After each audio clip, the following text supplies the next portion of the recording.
Today I'm going to be doing some sketches for my character. I'm using the software Krita, and I opened it up for the first time as I was making this video, so there was a little bit of a learning process. Whenever I get into a painting project, I need to take a minute and decide what brushes I like. Of course, when I'm doing a character, I want to make sure that it has the right proportions, so I draw a bunch of heads over on the side, and it's healthy to draw smiley faces as you're going, have something happy to look at you. Once I get my keyboard preferences figured out, I went and looked at some armor online just to kind of get ideas, and here I'm just doing a really rough sketch of maybe what I might want some of the major shapes in the character to be, getting a really rough idea of some proportions. And I tend to draw over the top of my work a lot, which is why I change brush color and just keep on drawing on top every time I do another pass, add a little more detail in. This time I'm trying to draw the head instead of the helmet. I decided that the torso should be this kind of fat, round thing real high up, and he would have these real long legs that would kind of give him a strange balance. Sometimes it doesn't have to be a happy face looking at you while you work. Sometimes it's more motivating to be looking at a really angry, pissed off night guy. Just the important thing is to have fun while you're working. I also decided I needed some inspiration from types of armor, so I went and did a couple of close-up sketches over there just to give myself a feel for what I might want these to look like. And then when I go back to looking at the character, I kind of already understand what the shapes I'm going for are, which is basically how I ended up with this. He's got kind of simple armor, simple shirt. The shapes is more what I'm focusing at this part, and I've basically got that blocked in. So I decided to move on to working on a color palette for him, figure out the skin tone, and once I slapped some really rough colors in, I'm sort of doing my inking pass, or not really ink, sort of the finalized lines, just some solid ones, and then sort of going back and fixing the quality of my lines.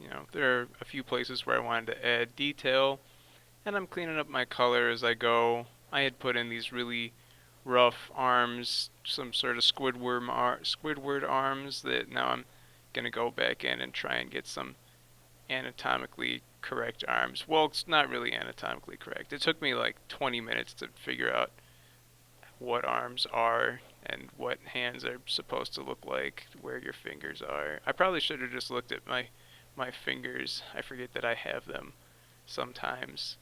And it's fun to do shading as you go. It's fun to make your stuff look a little more appealing, make you feel like you're not a total piece of human garbage, just even for a second.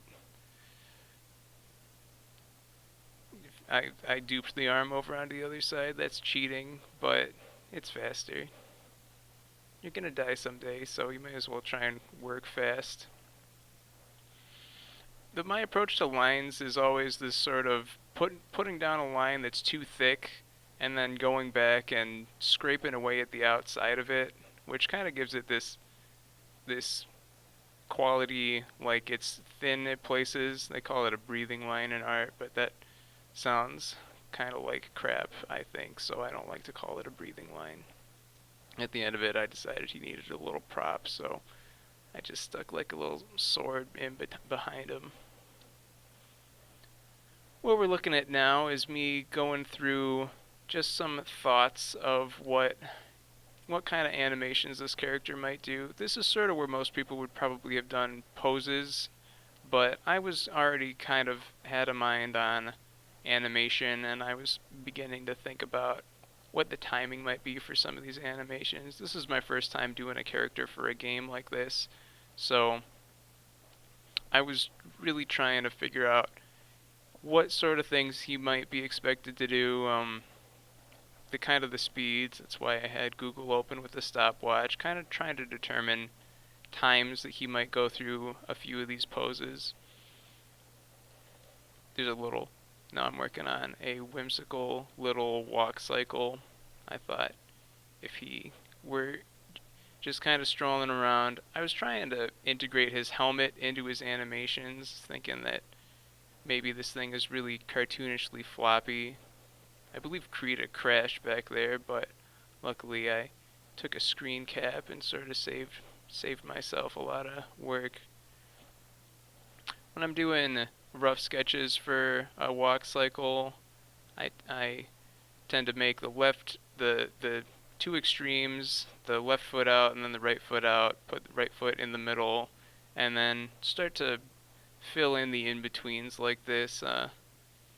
Determine he's got kind of noodly legs in this version. I ended up going a different way with his legs, but I think it did a good job of conveying that he's sort of a silly, cartoony canter in his stride, kind of a loose, not really caring too much about where he's going when he's walking around.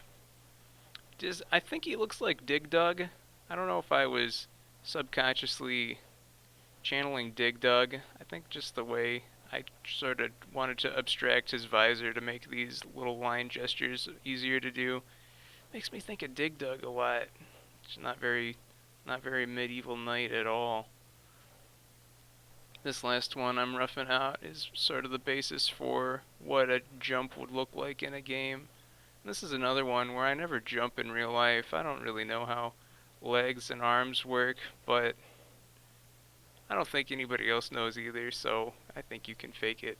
Everybody will just kind of imagine that looks like it might be what exercise looks like. Don't forget to make little sketches for yourself as you're working to ensure that you're having fun and enjoying what you're doing.